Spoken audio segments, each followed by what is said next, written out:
우리 잠시 기도드리겠습니다.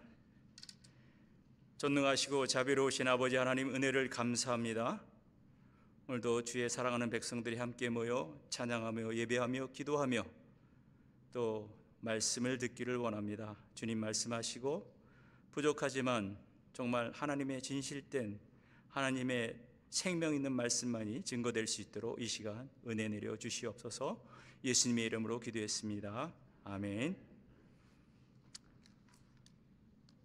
약 1980년대에 갑자기 혜성처럼 등장한 우리 한국의 코미디언 한 사람이 있습니다. 그 이주일이라는 코미디언, 그분이 딱 나와서 하는 얘기가 얼굴이 너무 못생겨서 죄송합니다. 그래서 이제 많은 사람들을 즐겁게 하고 웃겼는데, 오늘 저는 오랜만에 강단에 서면서 설교를 하는데 여러분을 웃길 재주가 없습니다. 그래서 즐겁게 해드리지는 못합니다. 그렇지만 또 말씀에서 은혜를 받으시길 바랍니다. 우리 성산교회는 매일 성경이라는 순서에 따라서 새벽 예배 때마다 말씀을 함께 묵상하면서 성경을 각 장마다 빠짐없이 읽고 말씀을 나누기 때문에 성경을 이해하는 일과 믿음 생활에 많은 도움을 주고 있습니다. 오늘의 본문은 지난 7월 1일부터 순서에 따라서 요한계시록을 묵상하면서 연결되는 말씀을 선택했습니다. 혹시 오늘 처음으로 요한계시록을 접하는 분일지라도 성령님의 도우심과 인도하심이 함께 하셔서 분명한 깨달음을 갖게 하시고 큰 은혜를 주실 줄 믿습니다. 예, 아멘 하신 분들은 복이 있을지어다. 우리 아멘 안 해도 다 마음속으로 한 줄 압니다. 초대교회는 여러분이 잘 아시다시피 예수님께서 부활하시고 승천하심부터 AD 313년까지 콘스탄티누스 황제가 밀라노 칙령을 내릴 때까지 약 300년 기간 동안 로마 제국으로부터 교회와 성도들이 박해를 받았습니다. 로마로부터 박해를 받은 게 무려 10번이나 되는데, 그 첫 번째 사례가 AD 64년에 시작된 네로의 박해입니다. 네로 황제는 로마에서 일어난 대화재를 기독교인들이 저지른 범행이라고 말하고 또 자신의 모든 잘못을 그것에 포커스를 맞추게끔 이렇게 희생양으로 기독교인을 선택했습니다. 이 박해 기간에 기독교인들은 사자나 어떤 이리의 밥이 되거나 야외 그 파티 장소를 밝히는 그 등불, 횃불 역할에 대해서 몸에 기름을 바르고 산채로 이렇게 태워지는 그러한 박해를 로마시 안에서 일어났습니다. 또 두 번째 박해는 AD 90년부터 96년까지 도미티아누스 황제의 박해가 있었습니다. 그때 크리스찬들이 로마의 신들을 섬기지 않기 때문에 신들이 노예해서 그 이유로, 그러니까 자신들이 믿는 신을 믿지 않는다는 이유 때문에 크리스찬들을 박해했습니다. 이 기간 동안에 사도 바울, 오늘 말씀을 기록한 사도 바울도 반모 섬에 유배되었고, 많은 그리스도인들은 박해를 피해서 지하 무덤에서 예배를 드렸습니다. 요한계시록은 하늘의 이야기와 땅의 이야기를 번갈아 보여줍니다. 그래서 땅에는 박해가 있고 고난이 있고 한숨이 있어서 좌절하고 절망할 수밖에 없는 것처럼 보이는데, 눈을 들어 하늘을 보면 하늘 보좌와 시온산에 계신 어린 양이 있는 하나님의 나라를 보면서 용기와 소망을 잊지 않기를 바라면서 사도 요한은 로마로부터 고난받는 성도들에게 비록 지금은 박해를 받을지라도 땅만 바라보지 말고 하늘 보좌를 바라보라고 격려하였던 것입니다. 본문 18절 말씀은 땅에서 일어나는 마지막 이야기 중에 하나입니다. 바벨론의 멸망에 대해서 기록하고 있는데, 첫 번째는 바벨론의 멸망을 예고합니다. 1절부터 3절까지의 말씀인데요. 우리 다 함께 1절 읽어볼까요? 다 같이 시작. 2일 후에 다른 천사가 하늘에서 내려오는 것을 보니 큰 권세를 가졌는데 그의 영광으로 땅이 환하여지더라. 1절에서 2일 후에는 그 헬라어로 타우타라는 그 말인데, 이 단어는 어떠한 장면이 바뀔 때 사용되는 단어입니다. 어떤 시간적인 순서가 아니라 내용의 장면이 바뀔 때, 전환될 때 사용하는 단어입니다. 메타타우타, 즉 2일 후에, 이 구절은 요한계시록 17장의 내용을 연결해 주고 있습니다. 17장에서 음녀로 상징된 큰 성 바벨론의 멸망과 관련된 심판이 있은 후에 새로운 장면이 오늘 본문의 말씀입니다. 17장에서 여자가 등장하고 그 여자를 음녀라고, 또 그 음녀를 또한 바벨론이라고 말합니다. 계시록을 기록하던 시대에 바벨론은 또한 우리가 조금 전에도 말씀드렸다시피 로마를 가리키는 것입니다. 17장은 하나님의 때가 다가올수록 짐승들과 악한 세력들이 더 기승을 부리면서 더 힘껏 일어나는 것을 보여줍니다. 음녀는 하나님의 이름을 더 심하게 모독합니다. 그런데 이런 일들을 17장 17절 말씀에 제가 읽겠습니다. 이는 하나님이 자기 뜻대로 할 마음을 그들에게 주사 한 뜻을 이루게 하시고 그들의 나라를 그 짐승에게 주게 하시되 하나님의 말씀이 응하기까지 하심이라. 음녀와 같은 바벨론이 믿는 자를 박해하고 괴롭게 하지만 그것도 하나님이 허락하신 범주 안에서 가능한 것이라는 것입니다. 그러나 결국은 어린 양께서 음녀와 짐승과 싸워서 그들을 제압하시고 승리하실 뿐만 아니라 그들을 심판하실 만왕의 왕이시며 만주의 주, 이 땅의 심판주로 다시 오실 것이라고 성경은 분명하게 기록하고 있습니다. 바벨론은 어느 한 나라를 특정 지어 말하는 것이 아닙니다. 어느 시대이든 하나님을 모독하고 성도들을 핍박하고 박해하는 나라의 중심 세력들이 있습니다.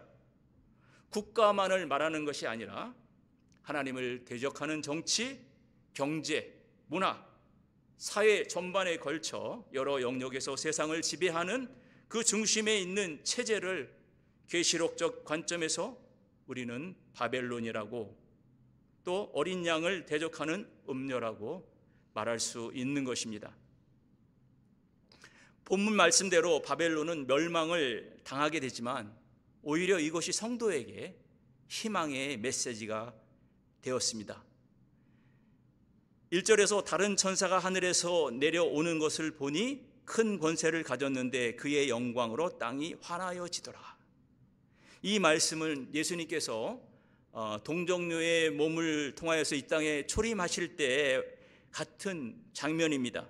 누가복음 2장 9절 말씀, 우리 다 같이 한번 읽어볼까요? 시작.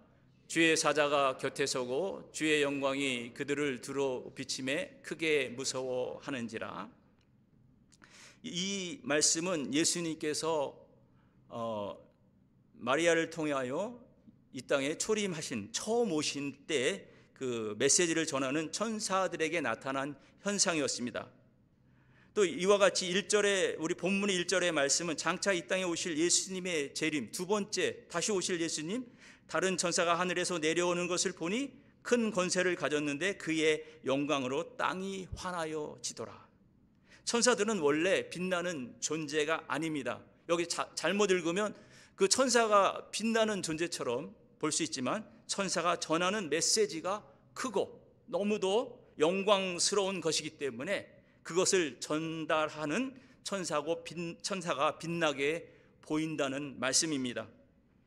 이와 같이 정말 진실한 성도들과 주님의 일꾼들이 하는 사역들이 빛나 보이는 그 이유는 그들 안에 참 생명이신 진리이신 예수 그리스도라는 보화를 품고 있기 때문에 더 귀하게, 더 빛난 존재처럼 보이게 되는 것입니다. 믿음의 성도가 세상으로부터 세상의 사람들과 다르게 돋보이는 이유는 나 때문이 아니라 내 안에 예수의 생명과 부활의 복음과 또 믿는 믿음이 우리 안에 있기 때문에 우리가 믿지 않는 사람들과 다르게 보이고 또 그들에게 참 그리스도의 사람으로 나타날 수 있다고 저는 확신합니다. 여러분 믿으십니까? 네, 아멘 억지로 안 하셔도 됩니다. 네. 2절 우리 함께 다 같이 읽겠습니다. 다 시작. 힘찬 음성으로 외쳐 이르되 무너졌도다 무너졌다 큰 성 바벨론이여 귀신의 처소와 각종 더러운 영이 모이는 곳과 각종 더럽고 가증한 새들이 모이는 곳이 되었도다. 큰 권세를 가진 천사가 내려와서 힘찬 음성으로 외쳤습니다. 천사가 온 힘을 다해, 또 여기 주석에 보니까 젖 먹던 힘까지 다해서, 근데 천사가 젖을 먹었는지 모르겠어요. 근데 주석에 이렇게 나와 있더라고요. 젖 먹던 힘을 다해서, 그러니까 우리 인간적인 표현이겠죠. 젖 먹던 힘을 다해서 그것까지 해서 외쳤다. 그러니까 얼마나 크게 외쳤겠습니까? 천사의 외침은 앞으로 큰 성 바벨론이 무너질 것이다, 무너질 것이다 라는 미래형으로 말하지 않고 무너졌도다, 무너졌다 과거형으로 외쳤습니다. 앞에서 언급했듯이 바벨론은 그 당시에 로마 제국을 말합니다. 당시 로마 제국은 최고의 전성기를 누렸으며 그들은 스스로 말하기를 팍스 로마나라고 하면서 로마의 평화를 강조했지만 곧 이것은 모든 길은 로마로부터 시작된다고 외칠 정도로 막강한 힘과 권력과 경제력으로 세계를 지배하면서 로마 제국만이 평화를 유지할 수 있다는 그들만이 가진 자만심에서 온 말이기도 합니다. 그럼에도 불구하고 사도 요한은 바벨론이 무너졌다고 과거형으로 두 번씩 반복하는 표현은 로마 제국이 반드시 무너질 것을 확신하였기 때문입니다. 결국 로마 제국은 AD 476년에 멸망했습니다. 자세히는 서로마는 제국이 AD 476년에, 동로마는 AD 1453년에 멸망했습니다. 바벨론이란 말의 뜻은 신의 문이라는 뜻입니다. 그러나 구약 성경에서는 히브리어로 발랄, 그러니까 여기서 말하는 그 발랄의 뜻은 혼란이라는 의미로 해석합니다. 창세기 11장의 바벨탑 사건에서도 볼 수 있듯이 바벨이란 혼란 그 자체입니다. 바벨탑을 쌓는 자들은 탑을 높이 쌓아서 흩어지지 않기 위해서 자기들의 이름을 높이고 하나님을 거역하는 교만한 마음에서 시작된 사건입니다. 그러나 하나님께서 그들의 언어를 혼잡케 하시고 또 그들 스스로 자중질환이 일어나서 무너지게 됩니다. 물론 바벨론도 외부의 세력에 의해서 오늘 말씀에 보면은 이 바벨론 제국도 외부로부터 어떤 영향을 받아서 무너진 것이 아니라 그들의 세력도 스스로 무너졌음을 우리가 말씀을 읽으면 알 수 있습니다. 팍스 노마라를 부르짖던 노마도 내적인 부패와 음란과 사치와 타락함으로 스스로 자멸하게 됩니다.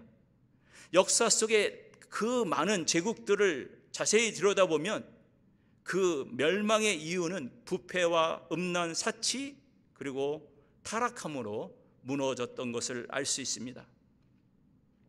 세상 권력뿐이 아니라 주님의 부르심을 받아 세워진 교회도 마찬가지입니다. 교회가 부요해지면 외적인 성장은 가져올 수 있지만 스스로 골마 터져 버립니다. 교회는 외적인 압력과 핍박과 고통이 오면 내적으로 더 단단해지고 더욱더 결집해서 영적 성장과 부흥을 급속도로 가져왔던 것을 우리는 알 수 있습니다. 개인의 신앙생활도 결코 다르지 않습니다. 요한계시록 3장에 기록된 라오디게아 교회가 책망을 받는 문제점은 부요함이 원인이었고 부요함이 복이 아니라 독이 되었기 때문입니다. 사람이 배부르고 등 따스면 좋은 생각, 건설적인 생각 갖기 쉽지 않습니다. 오히려 부요하면 육신을 위한 정력적인 일에 더 많은 시간과 물질을 사용하고 세상으로 눈을 돌려서 자신의 부요를 자랑하며 물질적 풍요를 누리기에 바쁘고 사치를 할 뿐입니다. 인간은 삶의 도구가 바뀌는 순간에 하나님도 바꾼다고는 말이 있습니다. 하나님도 자기 자신을 하나님도 자기의 입맛에 맞게 바꾸거나 움직일 수 있는 것으로 착각하면서 사는 것이 인간의 속성입니다. 2절 하반절에 귀신의 처소와 각종 더러운 영이 모이는 것과 각종 더럽고 가증한 새들이 모이는 곳이 되었도다. 큰 성 바벨론이 무너지면 그냥 사라져 버리면 좋겠지만 과거보다 더 추한 모습으로 더 소름 끼치는 장소로 방치되고 지옥과 다름없는 장면을 이곳에서 자세히 읽어보면 연출하는 것을 볼 수 있습니다. 약 5, 6년 전에 팬데믹 전후에 우리 영화나 드라마의 소재가 좀비에 대한 내용으로 사람들의 관심과 이목을 집중시켜 왔습니다. 저 또한 사실 저는 그런 좀비 영화나 이런 거 좋아하지 않습니다. 근데 저희 집에 좋아한다기보다는 보는 사람이 있어서 같이 더킹이라는 한국 그 좀비 넷플릭스에서 있는 게 있어서 보게 되었는데, 저는 그 장면을 보았던 것을 생각해 보면 모습에 영혼도 없고 생각도 없고 무감각하고 고통도 없이 보이지만 그들은 사람들의 피를 빨아먹고 살아갑니다. 우리는 오늘날의 사회적 현상에서 현대판 좀비와 같은 모습을 접하게 됩니다. 우리가 살고 있는 많은 사람들이 공유하는 공간에서 또는 길거리에서 약물에 중독이 되어 있는 사람들과 밝은 대낮에도 술에 취하여 거리를 방황하는 알코올 중독자들과 어두운 방구석에 처박혀서 하루 종일 인터넷 게임에 취해 있는 게임 중독자들과 노름에 빠진 노름 중독자들 뿐만 아니라 요사이는 SNS 중독자들을 생각할 때 과연 현대판 좀비의 모습이 그들 안에 있지 않나 이렇게 생각하게 됩니다. 많은 현대인들은 겉으로 드러나지 않은 여러 가지 중독 현상으로 자신도 모르는 사이에 영혼 없는 좀비로 변해가고 있는지 모르겠습니다. 이런 중독 현상 때문에 영혼 없는 인생으로, 하나님과 전혀 무관한 영적 인생으로 피폐한 방식으로 삶을 이어가는 불쌍한 인생들이 있습니다. 큰 성 바벨론과 같은 일들이 벌어지는 곳이 멀리 있지 않다는 것입니다. 우리가 사는 캐나다 영적으로 안전합니까? 우리가 살고 있는 토론토는 어떻습니까? 더 가까이 있는 우리의 가정은 바벨론과 같은 영적인 현상에 전혀 무관하십니까? 고대 바벨론 제국이 무너지고 바사 제국이 세워짐으로 유다 백성들이 포로에서 해방되어 고국으로 돌아갈 수 있었듯이 지금 바벨론 제국은 무너지고 말 것이고 마지막에는 새하늘과 새 땅이 완성될 것이며 고난을 이겨낸 성도는 어린 양의 보좌에 있는 새 예루살렘 성에 입성을 선포하는 것입니다. 사도 바울은 큰 성 바벨론이 무너지는 이유를 3절에서 이렇게 밝히고 있습니다. 우리 다 같이 3절 말씀 다 같이 읽겠습니다. 시작. 그의 음행의 진노의 포도주로 말미암아 만국이 무너졌으며 또 땅의 왕들이 그와 더불어 음행하였으며 땅의 상일들도 그 사치의 세력으로 치부하였도다 하더라.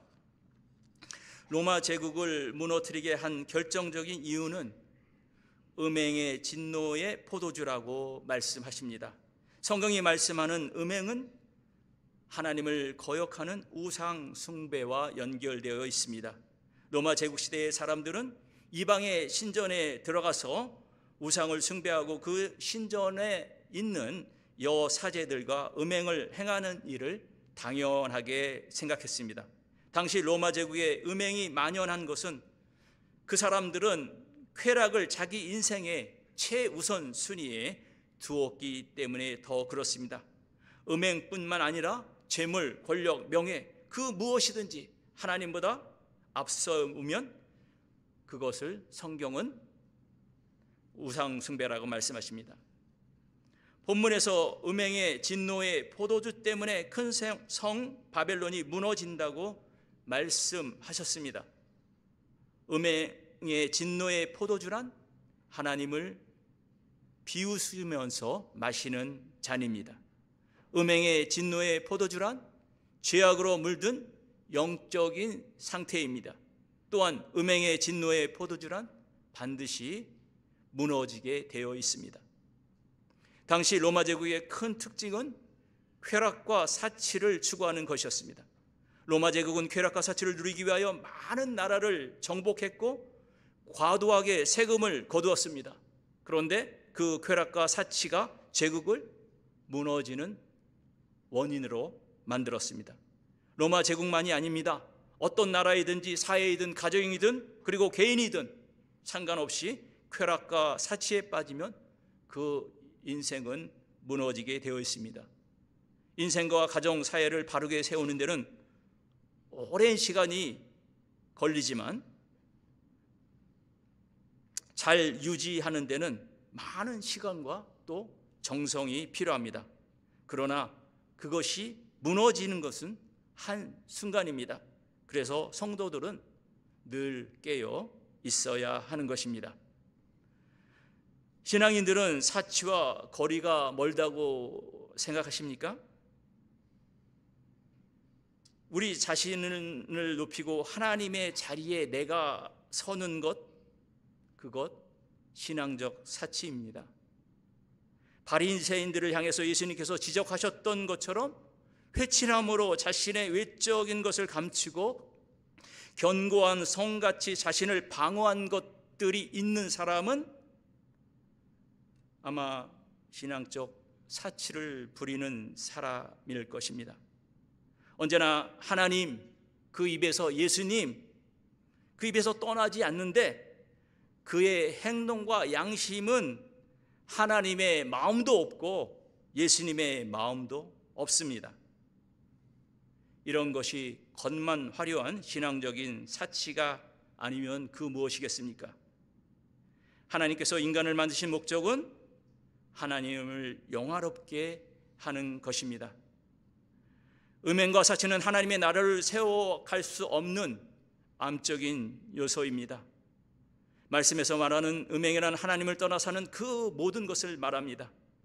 본문에서 말하는 사치는 하나님의 영광을 내가 가로채는 것입니다. 하나님께서 받으셔야 할 영광 내가 차지하는 것입니다. 신앙적인 사치는 우리가 세상에서 누리는 그 사치와 차원이 다른 것입니다. 큰 두 번째는 바벨론에서 나오라고 경고하십니다. 하나님의 백성이 바벨론 멸망과 같은 재앙을 당하지 않기 위해서 멸망하는 바벨론에서 나오라고 말씀하십니다. 우리 4절 말씀 다 함께 읽겠습니다. 시작. 또 내가 들으니 하늘로부터 다른 음성이 나서 이르되 내 백성아 거기서 나와 그의 죄에 참여하지 말고 그가 받을 재앙들을 받지 말라. 하나님께서는 재앙에서 벗어나는 길을 바벨론에서 나오는 것이라고 말씀하십니다.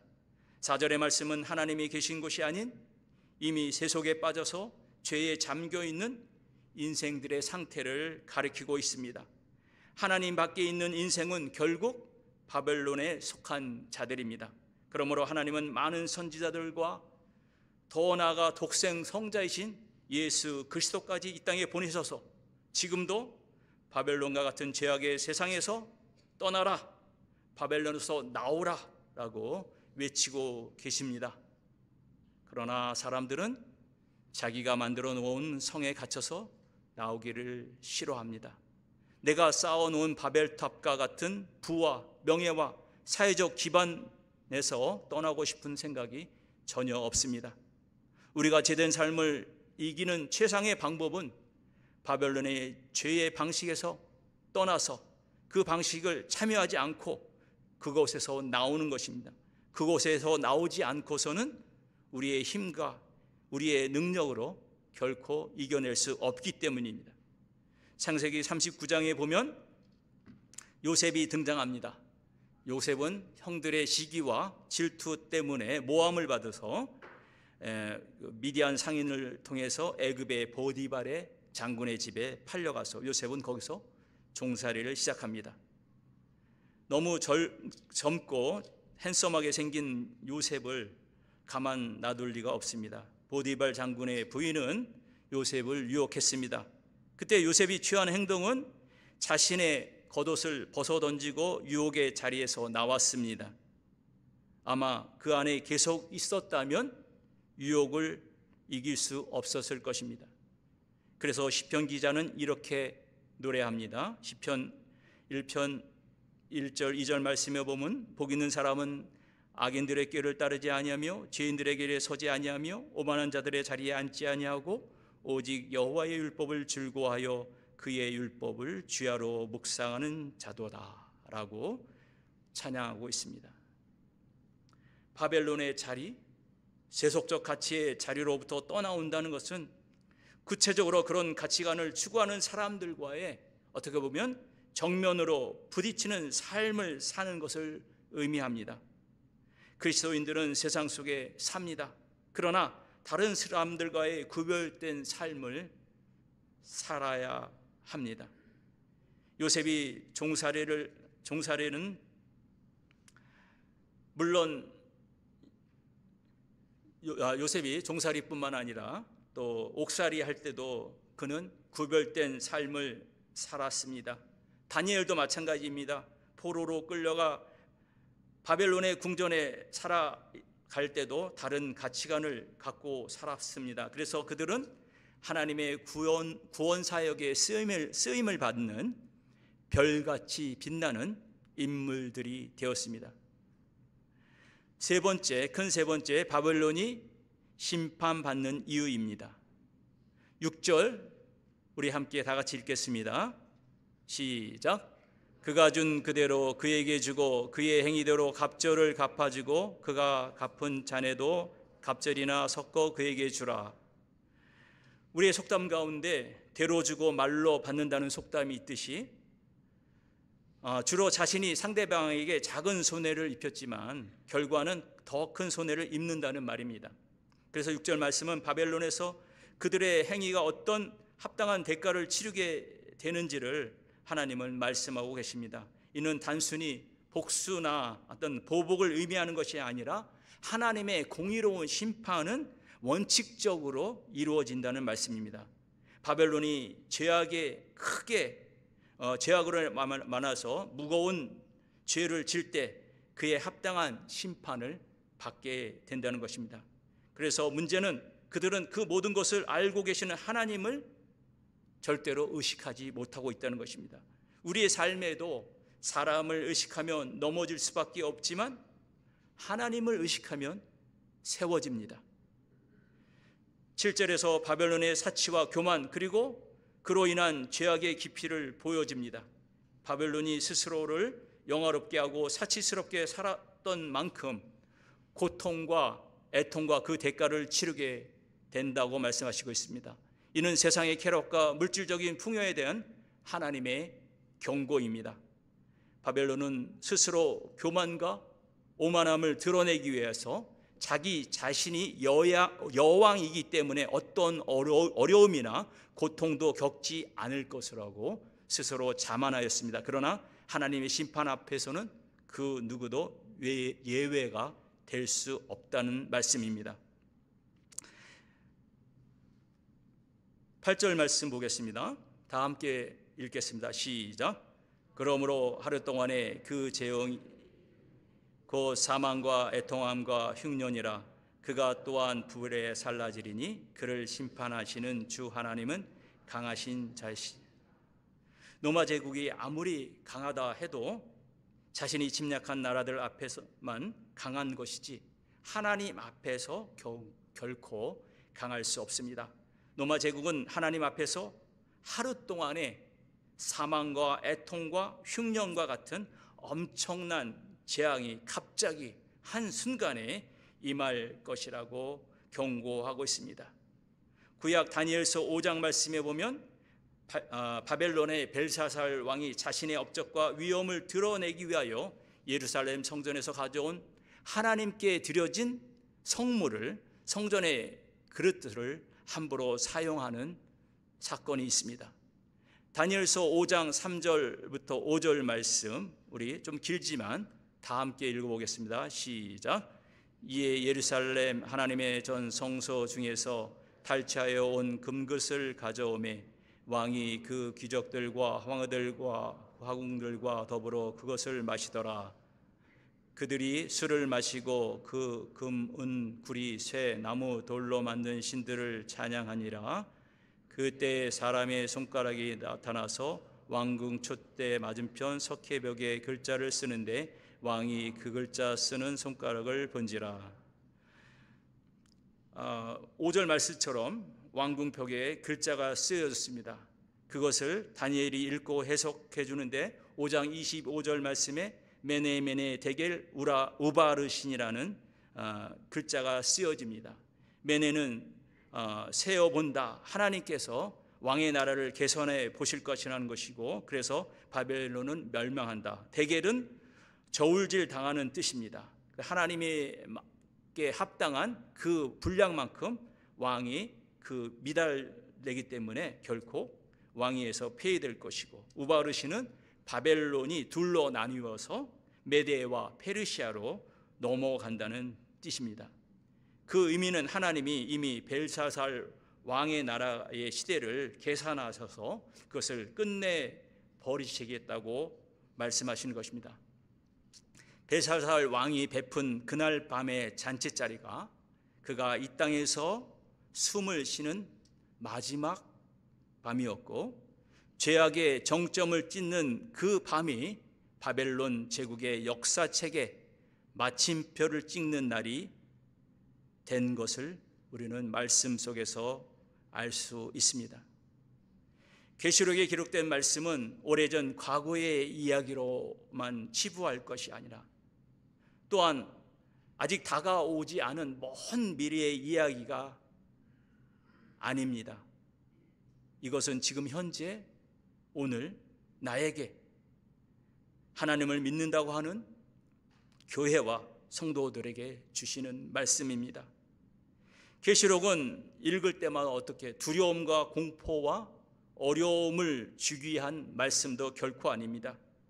성도들이 죄악 많은 세상 속에서 영적으로 바로 깨어서 믿음을 지키면서 삶으로 하나님을 찬양하기 원하는 마음으로 우리에게 주시는 말씀입니다.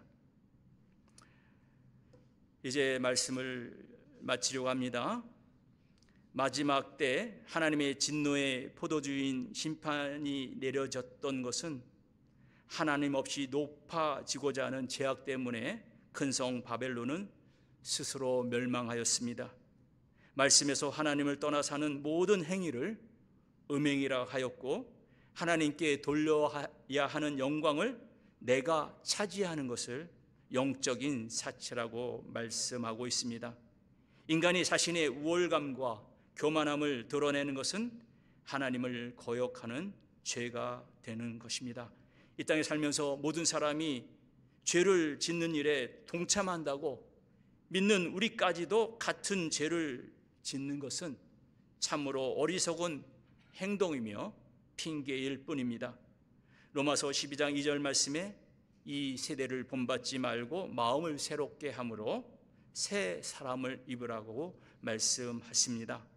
성도는 언제나 늘 어디서나 죄와의 완전한 단절을 선포해야 합니다.